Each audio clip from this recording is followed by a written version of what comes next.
పేదలకు మెరుగైన విద్య అందించడమే రాష్ట్ర ప్రభుత్వ లక్ష్యమన్నారు ముఖ్యమంత్రి రేవంత్ రెడ్డి. ప్రభుత్వ పాఠశాలల్లో మెరుగైన వసతుల కల్పనకు ప్రణాళికలు సిద్ధం చేయాలని అధికారులను ఆదేశించారు. తొలి దశలో ఔటర్ రింగ్ రోడ్డు లోపల ఉన్న కోర్ అర్బన్ రీజియన్పై ప్రత్యేక దృష్టి పెట్టాలని సూచించారు. ప్రతి ప్రభుత్వ పాఠశాలను కార్పొరేట్ స్కూల్ తరహాలో తీర్చిదిద్దాలన్నారు. ప్లే గ్రౌండ్, అవసరమైన తరగతి గదులతో పాటు మంచి వాతావరణం ఉండేలా చూడాలని, ఇందుకు విద్యాశాఖ పరిధిలో ఉన్న స్థలాలను గుర్తించాలని ఆదేశించారు. విద్యాశాఖ ఉన్నతాధికారులతో ముఖ్యమంత్రి రేవంత్ రెడ్డి సమీక్ష నిర్వహించారు. ఇక ప్రభుత్వ సలహాదారులకే Keshava Rao, Vem Narender Reddy, CM special secretary Ajit Reddy, ఉన్నత విద్యామండలి చైర్మన్ బాలకృష్ణారెడ్డి, ఇతర ఉన్నతాధికారులు హాజరయ్యారు.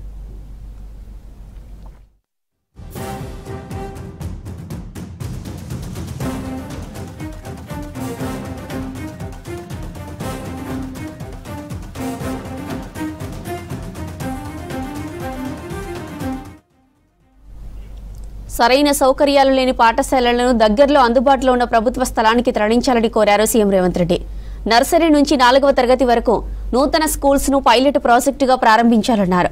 అక్కడ కార్పొరేట్ స్కూల్ స్థాయిలో అన్ని వసతులతో విద్యను అందించే ఏర్పాట్లు చేయాలని కోరారు. విద్యార్థులకు పాలు, బ్రేక్ఫాస్ట్, లంచ్ అందించేలా ప్రణాళికలు సిద్ధం చేయాలన్నారు. 2026 జూన్లో అకాడమిక్ ఇయర్ నుంచి అమలు జరిగేలా యాక్షన్ ప్లాన్తో ముందుకెళ్లాలని అధికారులను ఆదేశించారు సీఎం.